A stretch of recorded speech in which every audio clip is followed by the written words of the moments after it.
I'm super pumped. Today I'm going to show you how to make the cheesiest, gooeyest grilled cheese. Now you're probably thinking, Carrie, we don't need to watch you learn how to make grilled cheese. True, if you're just slapping American cheese on some sliced bread, buttering the edges, and then you're right, you don't need me. But mine's different, it's better, and it's the way that I remember like my grandma making it. They are the best, and you're going to love it.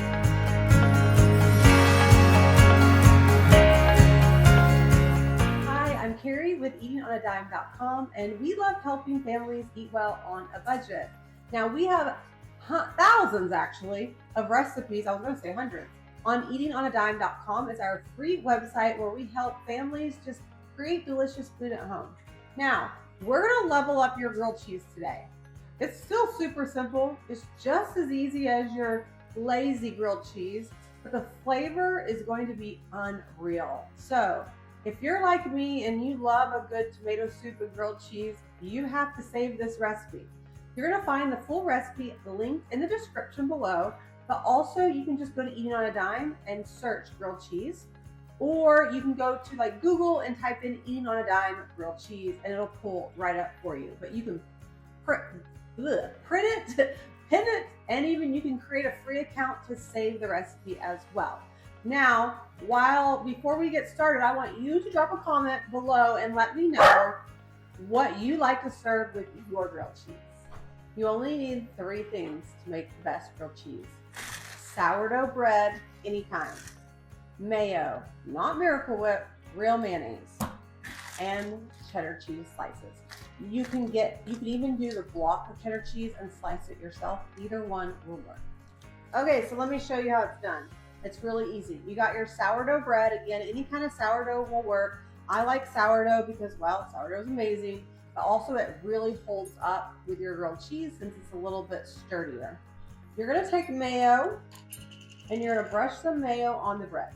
Now, what you're probably thinking is, she's putting mayo on the inside of the sandwich. No, I'm actually putting mayo on the outside of the sandwich. So I'm gonna flip that down. Then we're going to add our cheeses. I think that'll be good. Add the other bread, and then you're going to put mayo on top. And you're probably like, okay, crazy lady, this is what's going to give it that nice crusty coating. Now, if you just love having butter on your grilled cheeses, I understand. Put the mayo on the inside then. If you love that. I'm not going to be mad at you for that, but the mayo, I don't even like mayo, guys. Can't stand mayonnaise.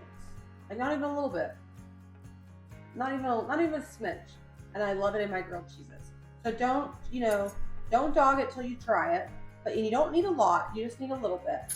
But you're going to spread that. If you want the butter on the outside, you're going to put it on the inside and then put the butter on the outside. But the reason that we put the mayo on the outside is because it gives you this beautifully crust. You know how sometimes when you use butter on a grilled cheese, it gets beautifully crusted, but it's actually really greasy and soggy and icky on your fingers. You don't have that problem when you use mayo. I just want to show you one more time because I'm making a sandwich for me and my husband today. Just do a thin layer and then you're going to flip it over. Add your cheeses. And this is cheddar cheese. Don't use American cheese. Cheddar cheese is just unreal on a grilled cheese. Then we're gonna add the lid and do the mayo one last time. Again, it doesn't take a lot, just a little bit.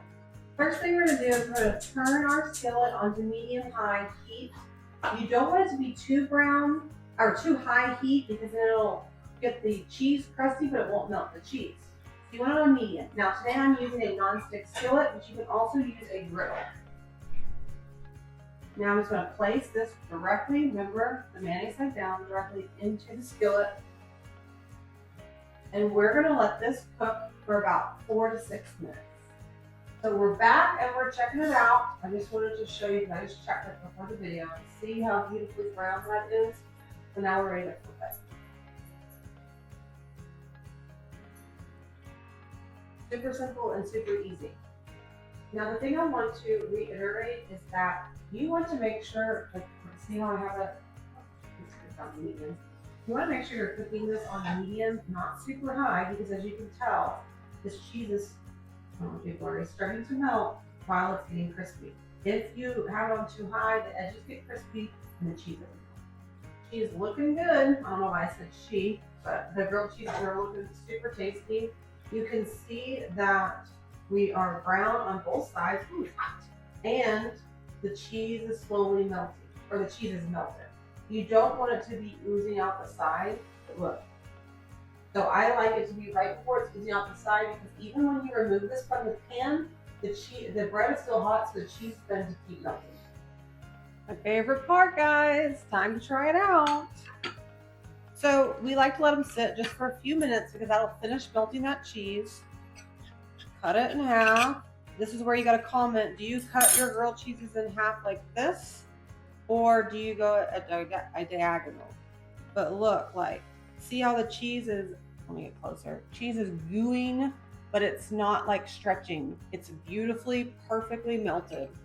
I know, I'm being a weirdo, but guys, but once you have this grilled cheese, you'll understand.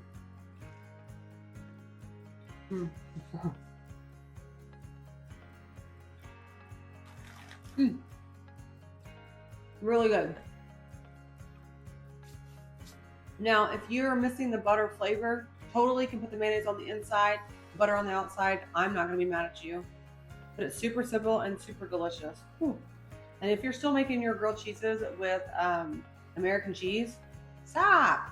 Cheddar cheese is the way to go. It's so, so good. Now, what's fun is you can completely make this different by using different sourdough breads and by even switching up the cheeses. I have thrown in a pepper jack cheese. Like, you know how I use 2 cheddar cheeses?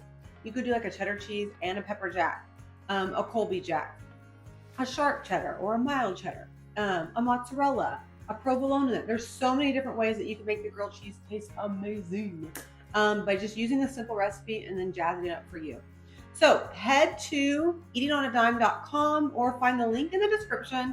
And if you love today's recipe, I would love it if you would like and subscribe and drop a comment. We love hearing from you. And don't forget that if you make this recipe, make sure you go to Eating on a Dime and leave a review. We love hearing from you guys. Okay, I'm out of here. I'm gonna go devour this grilled cheese and I might have to make some tomato soup. So you guys have a great time and I will see you next time in my kitchen. Happy cooking, friends.